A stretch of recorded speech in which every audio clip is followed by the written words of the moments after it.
verse number 13.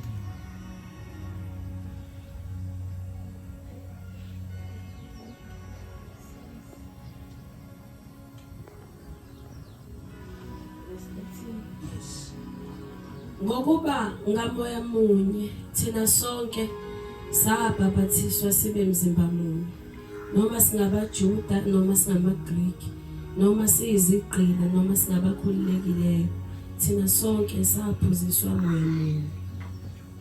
Ngokuba umzimba awusiso isitho sinye kodwa eziningi. Uma unyawo luthi lokho ngingesisi isandla angisikho komzimba, nokho luyikho komzimba.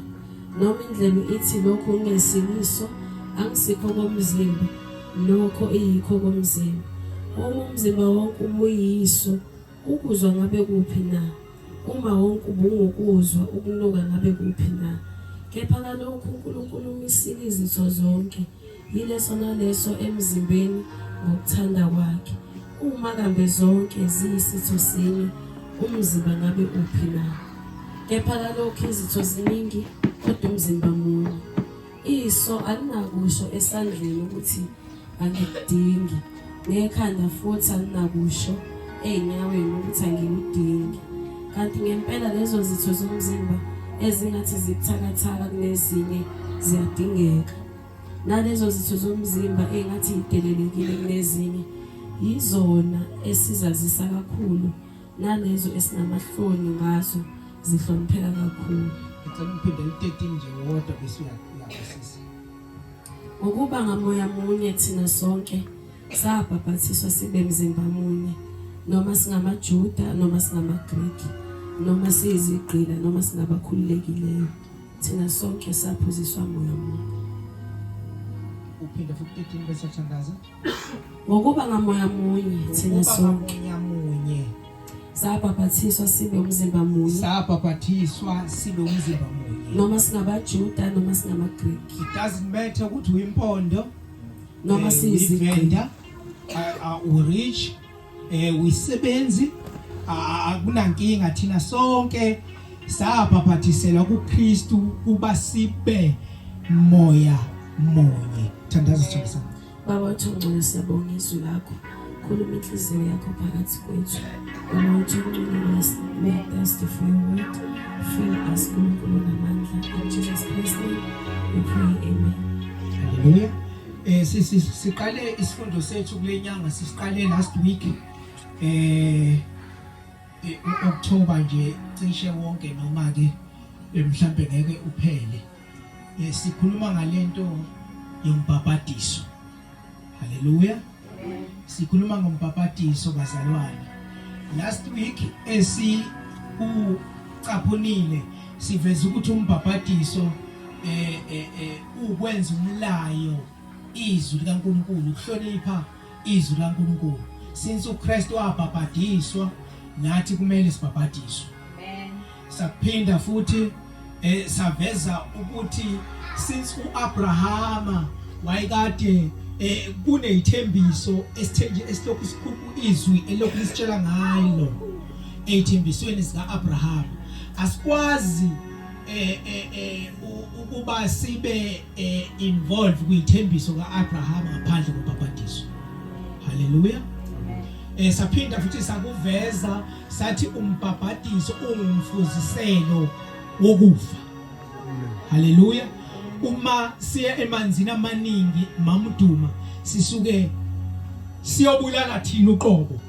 Kufanele ife inyama, kufanele kufe ukuthi wena ungagwala uyashaya. Kufuna kuphela inkani yakagwala. Masiya nje emanzini sisuke sizodila neqalekiso zasekhaya. Uma siya emanzini sisuke sizodila nalento abathi deliverance ozani enkonzweni deliverance. Sathi uma sesindisiwa asinayo into okuthiwa i-deliverance, lezi inkonzo ezibizwayo kuthiwa ama-deliverance, ngoba si-understand nge-crossroads ukuthi i-deliverance yenziwa once and for all. Ngenkathi sisindiswa uma sesiye emanzini amaningi, ingalesikhathi kusala khona-ke iqalekiso, ngoba ufanele ufe kanye noKrestu. singcwatsho kanye noKrestu mase emazini amaningi sisongcwatsho kanye noKrestu siyofa kanye noKrestu bese siyavuka sezidalwa ezintsha haleluya ukubaleka koMphaphadiso sasisho njalo last week namuhla ngifuna sikhulume ngoMphaphadiso njengomfuziselo womshado haleluya siyabingelela mvangelo uLevi egameni likaKrestu Jesu sikhuluma ngoMphaphadiso ungumfuziselo womshado haleluya kulonyaka kuyashadwa sikhuluma ngomshado bazalwane namuhla silapha ku 1 Corinthians chapter number 12 verse number 13 ungifundela nkosikazi ukuze nobekade ngekho awathi ukucosha verse number 13 ngokuba ngamoya munye thina sonke sabhaphathiswa sibe mzimba munye noma singabaJuda noma singamaGreek noma siyiziqila noma singabakhululekileyo thina sonke saphuziswa moya munye haleluya sizokhuluma ngomfuziselo uMphaphadiso womshado kunamanye abacouples ayikhonza kwelinye ibandla likaKrestu Jesu lama couples ayinomntwana omncane umfana kuthiwa ngelanga lama couples ahamba omabili ayolungiselela inkonzo eyoklina ngomgqibelo ayoklinela inkonzo so behamba naye kumfana wabo omncane kuthiwa umfana wakho omncane wasesebona enye ingane ababeyoklina kanye naye izophuza ngithi la mabandla asuke esephumelele isikhathi esiningi noma amabandla omthetho kujwayele ukuthi ngale kwi-pulpit noma kulona i-stage amabandla ngakuLevi le abelungu haleluya kujwayele ukuthi ngale kwe-stage kube nesiziba kwakhiwe nje kahle kwafakwa amanzi kwabe sekuba nesivalo noma nentembo zayo ukuthi ungakwazi ukubhukuda ngesikhathi ke sekufanele bebhabhadiswe khona lapha esontweni makuthi kukhona umuntu osemukela uJesu asimkhethe uJesu Tyler asinawo amandla ukuthi sikhethe uJesu kwakhetha asikwazi ukube sasikwazi ukukhetha sasokhetha ezinye izinto hayi uJesu haleluya uJesu yena osikhethayo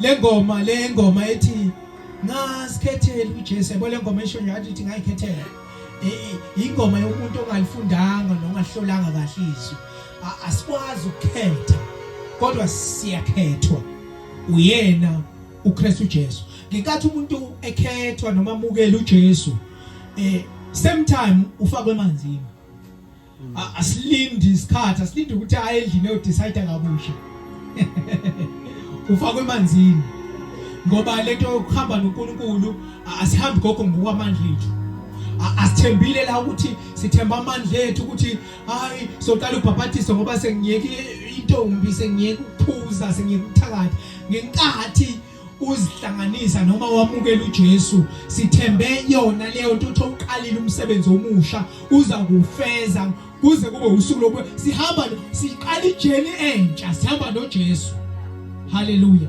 sihamba noJesu kungesiwa amandla ethu sihamba noJesu ngesikho ukuhlakanipha kwethu sihamba noJesu ngekhona amandla ethu sihamba noJesu kungesikho ukuthi ngisazoqala phansi ngohlukana nezinto amandla okuhlukana nezinto sowaphiwa nguyena uKrestu Jesu same time singene emanzini haleluya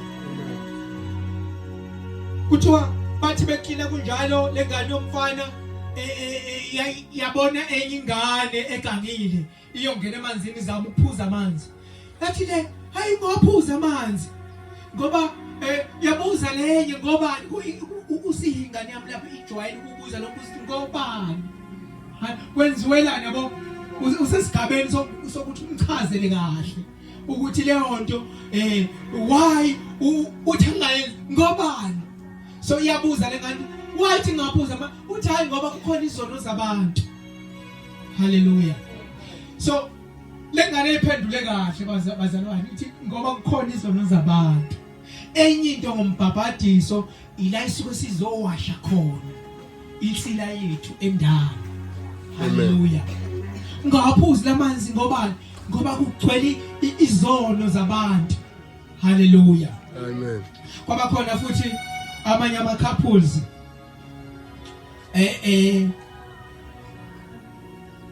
nawo ayihambile yazi ungane khulunywa lento Umbhabhadiso. Kuna lento Umbhabhadiso. Yini Umbhabhadiso?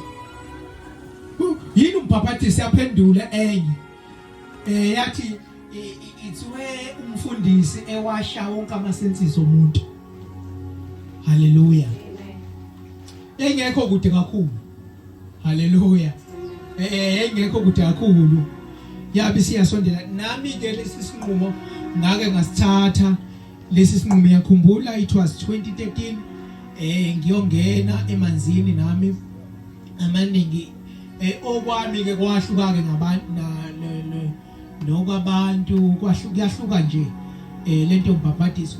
Mina ngathi sengiye emanzini ngihamba nabantu ngase ngibashumayizile ngo-2013. Hallelujah. Ngase singihamba nabantu esengibashumayezile bamuka angenanga ngedwa ngangena nabantu. Hallelujah. Ngizama ukukuvezela lento Umbhabhadiso ukuthi uNkulunkulu usihambisa ngendlela engafani. Hallelujah. Sambi khona kurong kuhamba ibanga elide kuronke. Hallelujah. Ngiyakhumbula ngasiphi ukuthi ngathi kusuke kungenele ukuphakamisa izandla uyihlanganise noJesu. Ngagcina ngachazanga. Ngayiraise leyo nto kodwa ngicabanga ukuthi kwakufanele nibe nemibuzo eminingi ukuthi why umfundisi uthi kusuke kunganele ukuthi mase sithe siyamamukela uJesu njengenkosi nomsindisi kwakumele ukuthi ningimise ninalo ilungelo lokungimisa uma ngishumayelana ngibuza. Hallelujah. Gogo uphakamisa isandla nje bese uyabuza ngokwamukelekile ukuze sonke si understand siqonde. Ngiyazi ukuthi ngoba seKorinte basebegcina sebe abuse lento uPaul bazwashaya umthetho ukuthi no. Kodwa abantu besifazane bathanda ukudisturb umfundisi njalo abantu besifazane disturb waseyibona Paul wathi no abantu ababuze madodeni abo emakhaya. Angazi ke samke nina enifuna ukuthola amadoda angakholwa ukuthi uyobuza uthini kwindoda engakholwa ngento ebishiyo esontweni. Uyothini nje hamba mali hlukana naye ubhali WhatsApp jasifukana. Hallelujah.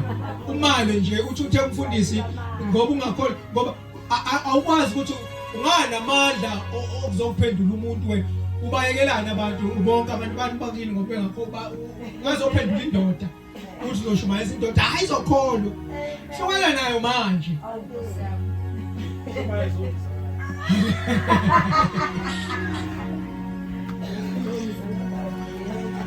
So lento yokwamukela uJesu bafethu ihamba ihluka omunye nomunye. Usukuthatha isinqumo esright ma wamukela uJesu uphinde futhi ubhabhadiswe. Isona sinqumo esihle kakhulu. Kusuke kunganele ma uzohamba noJesu uphakamisa isandla kuphela. Sake sayimisa ngala iopen air ngithi baningi abaphenduka kodwa sinabo. Hallelujah. Vele njengabashumayeli suke sikulindele ukuthi abanye abantu ingakho sometimes irong lento ukubiza altar call ingekho nasizwini ngoba akusibo bonke abantu abazoza bezomukela uJesu ngoba bemukela abanye ama emotions mhlawumbe indlela umfundisi akhulume ngayo. Hallelujah. Amen. Kodwa suke sikwenza just ukuthi sikwazi ukubona ngoba phela izwi liyabazi elisuke lidila nabo uNkulunkulu uyabazi kodwa mina nje ngingesona isangoma ngikwazi so ngifuna ukubona abantu engizobe ngenza follow up nabo akukho ezwini ukubiza altar call kodwa mina njengomvangeli uze kwazi ukwenza follow up kuhle kumina hallelujah is powerful it's sikwazi ukubona khona ngoba mina izwi liyabazi lidila nabo kodwa mina ngibazi engizokwenza ukubona ifollow up angibazi ngizohamba ngiyobona kube ekhaya ngibazi kodwa izwi liyabazi haleluya angithi nangu umuntu owathi uJesu ngiqinisile ukuthi namhlanje ngizokuba nawe eparadise shi engababaswa kwakumele ningibuze last week ngangulindele lo mbuzo ngabona nithula nami ngayithulela sengithi ngoba ningibuzanga haleluya kwenzeka kanjani mfundisi wena mawusibuke lapha sasisiphi isikhathi samanzi wena nje kule scenario masuyibuke kufa umuntu la ehambe ufaka umuntu emanzini haleluya kusuke nganele bafowethu namanje ngisasho kusuke nganele uphamise izandla kuphela siyabhabhadisa siyazalwa ngobusha siyalahla insile endala nami ngelilanga ngasithatha lesi sinqumo ngisithatha njengoba eshilo uPeter kade eshumayela lapha kwezenzo 2 chapter 2 verse 38 ethi phendukani nikholwe kukho ukuthethelelwa kwezono hallelujah into enza ukuthi ngisithathe leso sinqumo is because nga understand ukuthi kufanele ngikholwe ngiphenduke kukho ukuthethelelwa kwezono akazi noma ngifundela izenzo chapter 2 verse 38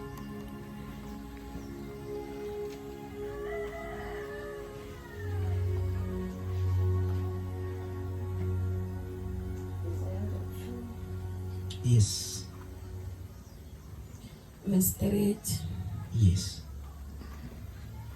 uPetro wayesethi phendukani ilona lo abhabhadiswe egameni lika Jesu Kristu kukho ukuthethela kwezono khona niyakwamkeliswa isiphiwo sikamoya ongcwele nami leso sinqumo ngasithatha ukuze ngamukeliswe isiphiwo sikamoya ongcwele enye into esayisho last week ukuthi uma sibhabhadiswa asibhabhadiswa emvangelo levi sisuke singabhabhadiselwa ebandleni haleluya sisuke singabhabhadiselwa kwidomination yomuntu othile kodwa sisuke sibhabhadiswa ngegama likaKrestu Jesu haleluya lento yenza ukuthi esobabhabhadisa noma ngabe sebehlala endwedwe abasakwazi ukuthi bebe se crossroads abazophinda futhi eGNF befike bebhabhadiswa haleluya amabandla ayikuba umuntu akasho ukuthi ngoba sengila crossroads kufanele ngiqale phansi ukuthi ngibhabhadiswe uzoqala phansi if lendlela engizokutshela yona umbhabhadiso ingenzekanga songaqala phansi kodwa siqale phansi uma umbhabhadiso wakho wawenza ukuthi wawenza phansi kwebandla elithile asibhabhadiselwa phansi kwebandla kodwa sibhabhadiselwa kuwo umzimba kaKrestu Jesu sibhabhadiswe ukuthi sibe elinye lelunga elirecognizwayo embusweni wezulu ilunga elaziwa ezulwini ilunga eline fellowship noKrestu Jesu eline fellowship noNkulunkulu ingakho namuhla sizokhuluma about ifellowship about imarriage esiyenza after umbhabhadiso haleluya kasithatha leso sinqumo ngenxa yokuthi uPeter wathi phendukani libhabhadiswe nikholwe kukho ukubhabhadiswa ukuze samukeliswa amandla kaMoya Ongcwele sibhabhadiswe egameni likaKrestu asibhabhadiswe emagameni siyazi uNkulunkulu uthi uziqintathu kodwa uBaba akasili igama kodwa uMoya Ongcwele akasili igama linye igama oyedwa onegama igama likaKrestu Jesu siphaphathiselwa egameni. Kaphinda ngasithatha lesi sinqumo ngenxa kaJesu indlela akhulume ngayo lapha kuMark 16 verse 16. Mark 16 verse 16 semsana.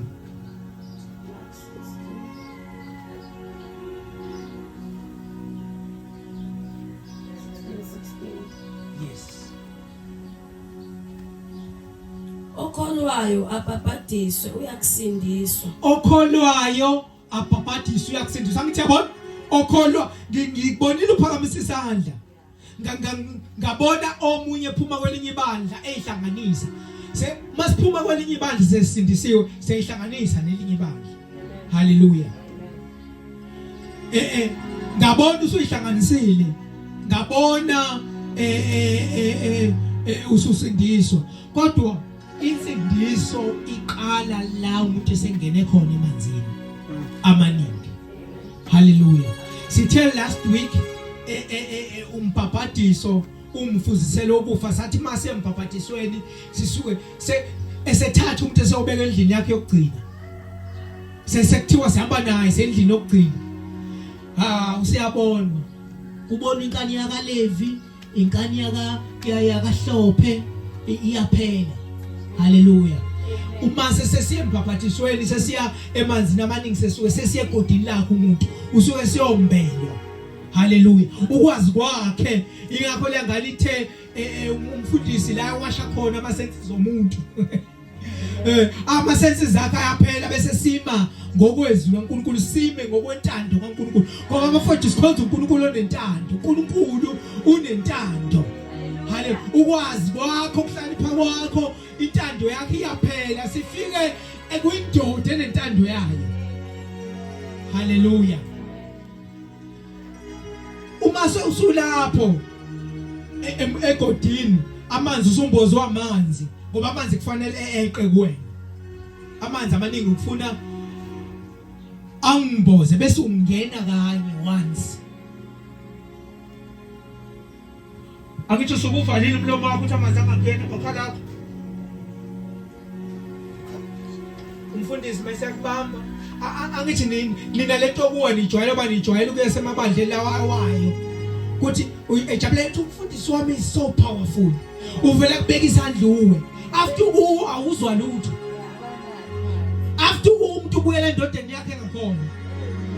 Kodwa uwile njalo. Hallelujah. Angithi lokhu kuwena ijaha edrobheni akunamsebenza kunisiza. Umuntu ubuya futhi ezoqaqa phansi sinemfu saka bheme. Amen. Kade ewa kodwa uqale phansi avulela imfene yakhe ayuthakatha. Kodwa uwile. Hallelujah. Embhabhadisweni siyafa bafowethu. Hallelujah. Kholwani okholwayo bese abhabhadiswa yena uyakusindiswa. Hallelujah. Okholwayo abhabhadiswe uyakusindiswa. Isona sinqumo engasithatha. Ngabona kuyisinqumo esingisebenzelayo. Ngabona kuyisinqumo enye into bafowethu lento yokunderstanda lenkonzo kade ngikuyo libandla kade ngikulo. Ngiphuma nje kwelinye ibandla ngisho mayelile ngakhona athi niyabothi ngithembekile ngiyeza esontweni. Ukube ngulevi nje ngabe ngikhathele manje. Hallelujah. Lento fellowship icommand kaNkulunkulu. Fellowship iphila. Lento fellowship akufanele ukuthi lento fellowship sathi sikhuluma ngefellowship sathi uNkulunkulu ithwe ayeka zonke izinto eyokwenza lento eshiwo uMalaki chapter 3 verse 16 athi wathi behlangene uNkulunkulu wezwa. uNkulunkulu uyezwa kwi-fellowship. Lento ye-fellowship ungayinqeni. Ungasho khona ukuthi ngibhizi ngiyakwasha. Asibi busy nabawashing ngesonto. Usathane kenzeka employ usathane aza kunikeza icompany number uthi ngibhizi. Kuyisunday ngibhizi. Hallelujah. Uma kuyisunday usuku kaNkulunkulu ngihlala nginibona lapha poster ku Facebook nithi simemo siyahlonishwa. Nishuja ney'ngubo ezimnyama namahili amade kuyi-weekend. Isimemo sathu isimemo uqinisele sahlonishwa on Sunday. Uze badlile on Sunday. Hallelujah. Kasithatha lesinqumo ngenxa ukuthi uJesu uthe okholwa abhabhadiswa uyakusindiswa. Kasithatha lesinqumo ngoba uPeter uthe okholwa abhabhadiswe egameni likaKrestu Jesu bese yamukeliswa amandla. Ebhabhadiswe kukho ukuthethelelwa kwezono. Kaphinda kasenza lesi sinqumo kudala ngoba kuyikhomandi nomyalo kaNkulunkulu. Hallelujah. Romans 6 verse 3 kuya ku4 sengizama.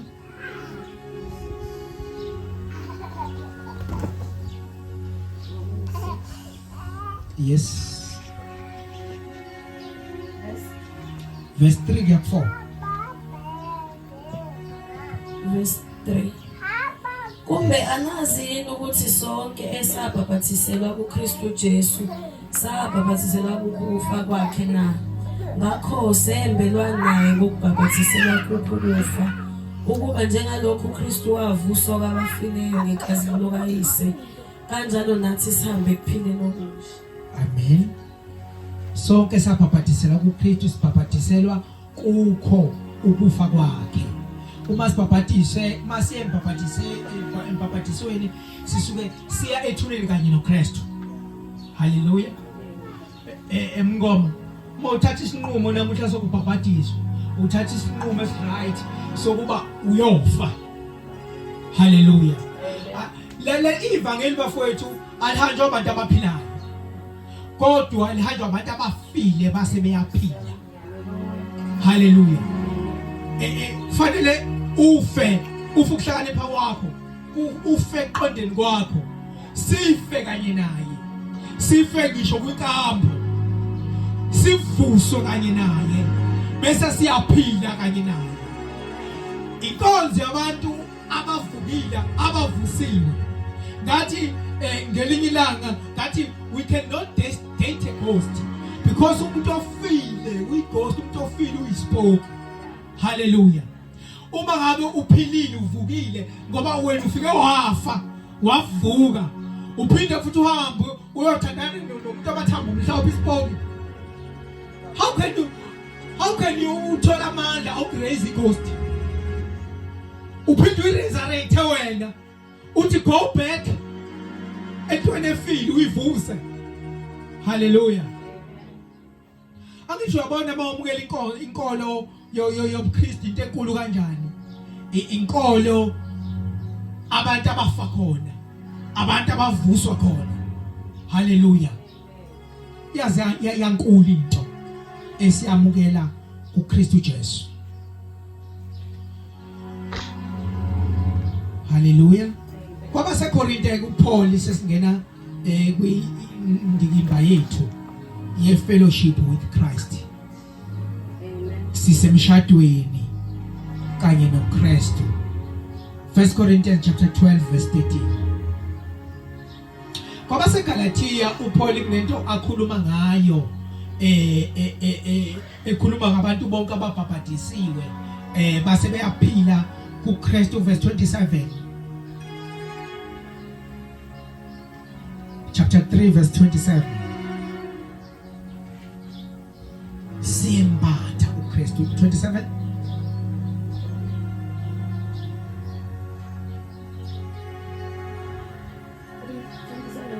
Yes.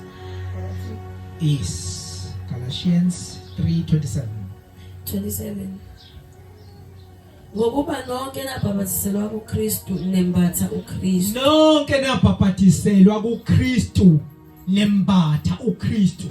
uKrestu yona ingubo. Hallelujah. Ingubo elahleke ku chapter 3 kuGenesis. Abantu bahamba gogo babanqunu umhlaba wonke banqunu. Hallelujah. uNkulunkulu wake wayenza lento ukuthi abantu abambathise izikhumba zezilwane. okuyisayini yokuthi ukuze nikwazi ukuphinda nambathe ingubo yeni yokubuyiselwa igazi, yokubuyiselwa ngokufa. uKrestu wafa endaweni yethu.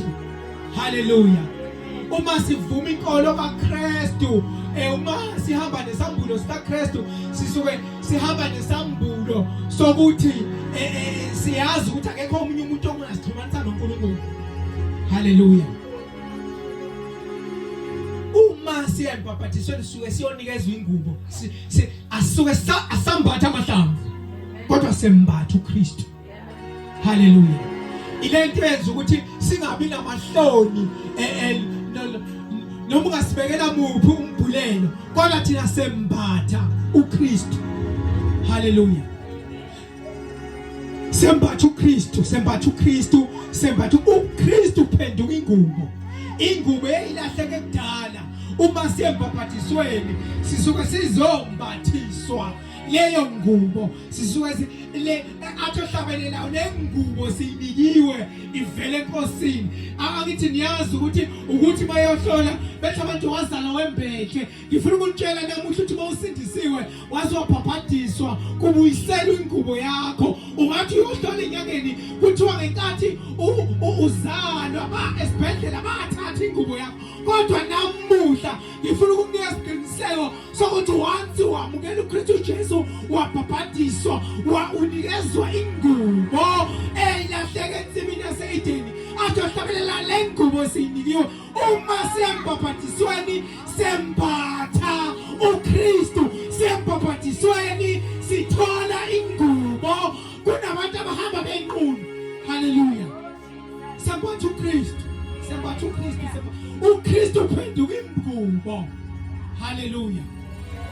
Ubungebhabhadiswe kodwa sekhulunywa kanje. Nansi ingubo. Haleluya. Nansi ingubo, nansi ingubo. Everyday person.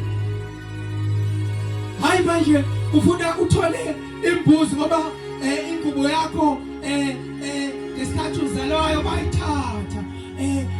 Uhamba inhlanhla yakho awusenayo inhlanhla, ingubo yakho yathatha. Kodwa namuhla leyo ngubo iyabuya emanzini. Haleluya. Ibuyiswa amanzi. Haleluya. Umuntu behamba enqunu. Umuntu unqunu abanye kuze kuthiwa kuyohlola kuthiwa hayi uma wakho akangenile ezulwini lomndeni unqunu. Why wakhe enqunu? Ingoba akasenasi isidwaba. Haleluya. Ngombhabhadiso angithi niyibona lento ukuthi usathana umbambe lapha nalapha, kodwa lento iphelele eKrestu Jesu. Hawu usathana nje lokhu antshela ngani nohlaba imbuzi kubuya ingubo yakho. Kanti lento elula mani ukuthi thina mina ngasale noKrestu Jesu, mangasale noJesu bese ngibuyela back emanzini kuzobuya ingubo yami. Haleluya. Kuzobuya ingubo yami, ungaqedi kubuya ingubo yami, kuzobuya ngisho ubuntu bami, ngizobuyiselwa ngisho i-identity yami.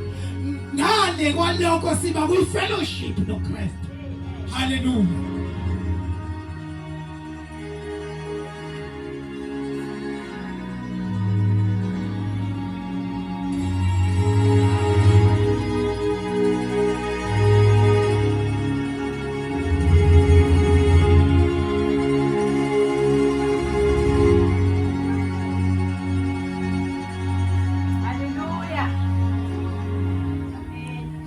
Lengubo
emshadweni ngifuna sithathe isithombe sasemshadweni.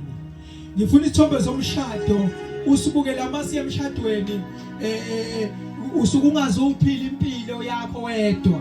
Ila suke sesihlanganisiwe. Singena kwi-commitment. Hallelujah. Singena kwi-commitment. I-commitment la ongayithatheli umuwedwa. Hallelujah.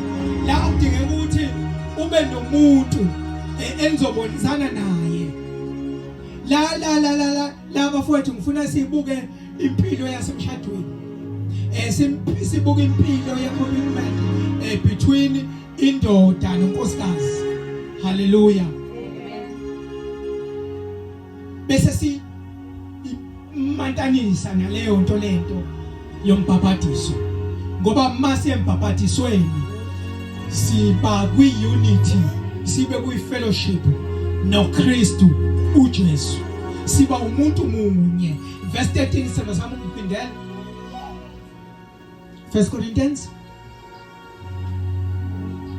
chapter 12 verse 13.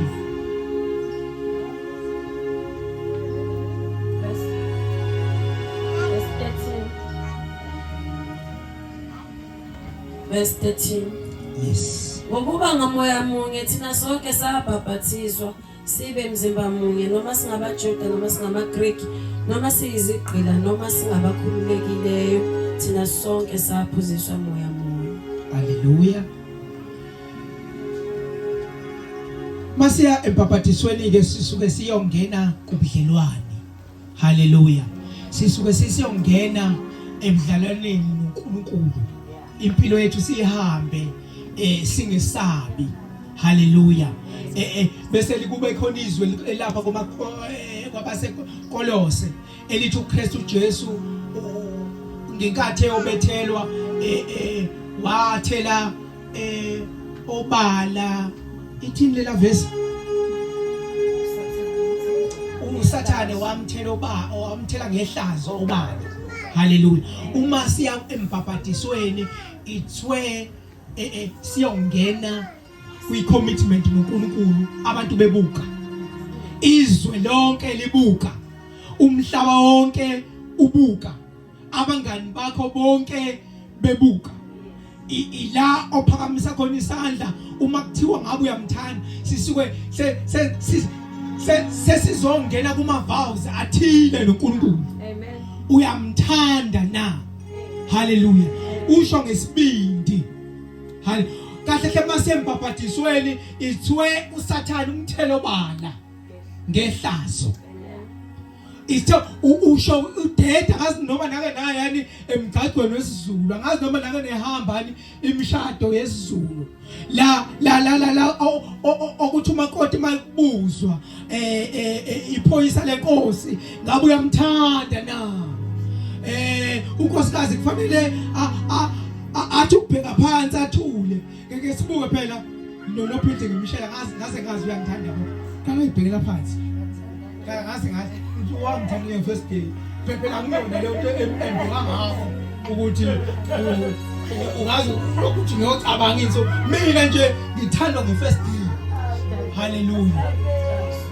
Uyamthanda na abheke phansi. Hallelujah. Iphinde futhi ibuzi inkosi enkantolo okwesibili ngabe uyamthanda na. Hallelujah. Aphinde ngiyaphinda futhi okwesithathu ngabe uyamthanda na.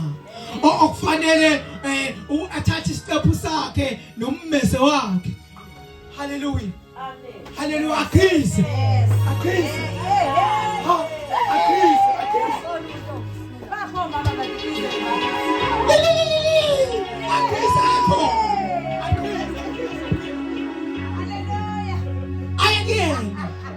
Izwe lonke utshela ukuthi ngiyamthanda, ngisho ngabe bekukhona i-ex iphelelwa amandla, ngisho ngabe bekukhona obesezoqonywa uphelelwa amandla, ngoba ukusho esigcawini uma sembhabhadisweni izwe lonke, ama-ex wonke, abathakathi bonke, abangamfundi bonke baphelelwa amandla.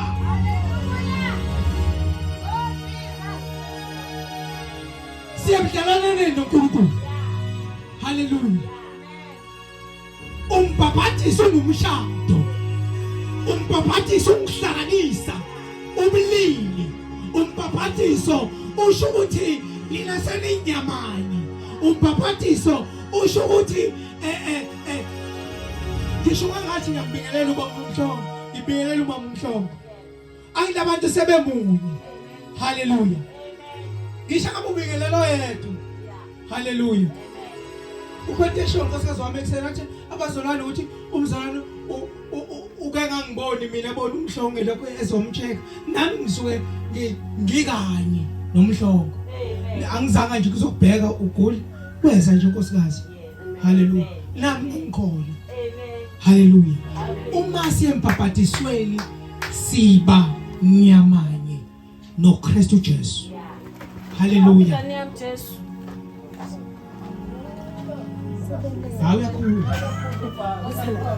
Hallelujah. Siyabudlalana nini? No, sikwi new covenant. Hallelujah. Akade ngangifundela Romans chapter 7 verse 4.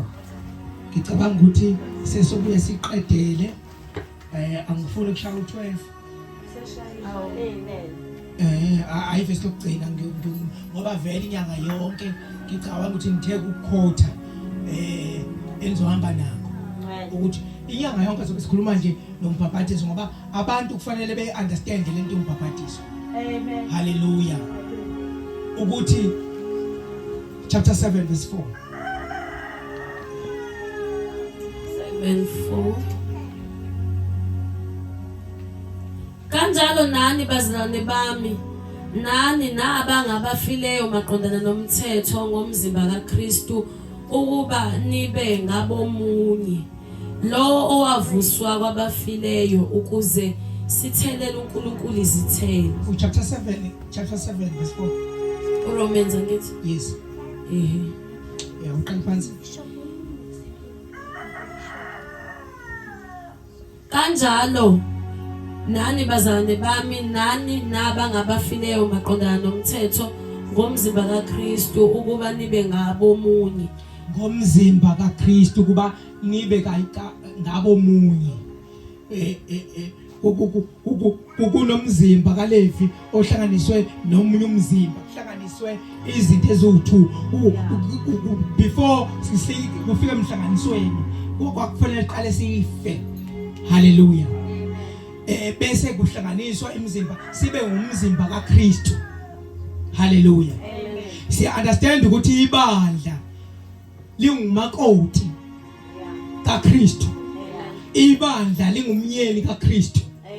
Lele gama ethi singumyeni kaKrestu sesihlanganisiwe saba munye ndawonye noKrestu. Uba ibandla noma umyeni kaKrestu, leyo nto yenziwa amanzi. Hallelujah. Hallelujah. Athi nakhumbula ukuthi ithembiso zikaAbraham wazi ukuba nesabelo kuzo ungabhabhadisiwe. Siba nesabelo kwizithembiso zikaAbraham bese sikwazi ukuba sibe umndeni munye. Hallelujah. Angithi even nanokusoka uKrestu unendlela yakhe akhulume ngayo ekusokeni. Hallelujah. Ngicela ungivulela Exodus 24 verse 3 bese sizophakama sibe ngenyawo. 24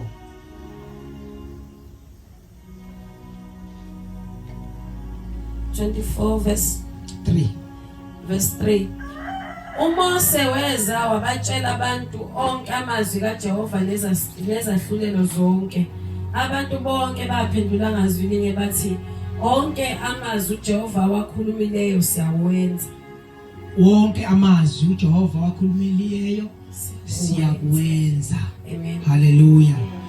Hallelujah. Umthetho wesikhathi unikezwa uMoses ukuthi awudlulisele kubantwana bakwaIsrael. Kwakhiwa ivow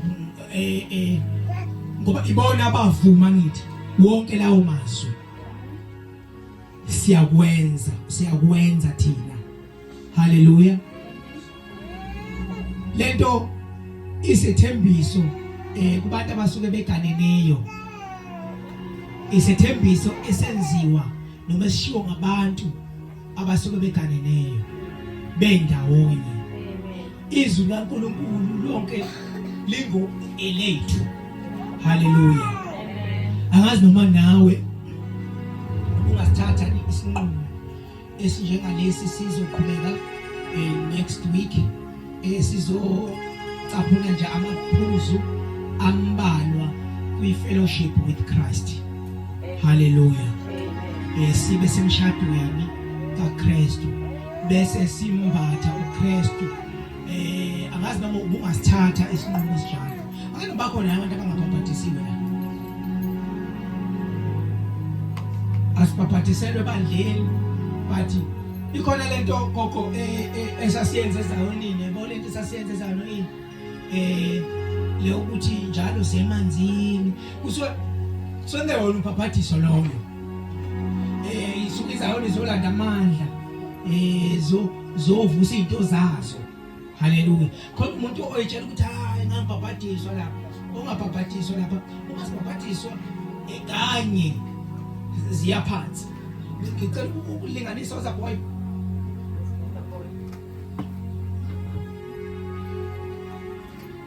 Haleluya. Ngaphelele balanga amakhasi. Bese ke uyaphansi, angithi kufanele amanzi angene kene. Angithi sikanje amanzi angaphezulu. Bese sithi siyabhabhadisa ke egameni likaKrestu Jesu. Finish. Kanye, hayi kathathu, hayi ka7, hayi kathathu, kanye egameni likaJesu. If ungenzekanga kanjalo futhi uqale phansi umbhabhadiso egameni likaJesu. Asibhabhadiswe emagameni ngoba uyise indodana, uyise umoya oyingcwele akona amagama, igama linye likaJesu. Haleluya. Amen.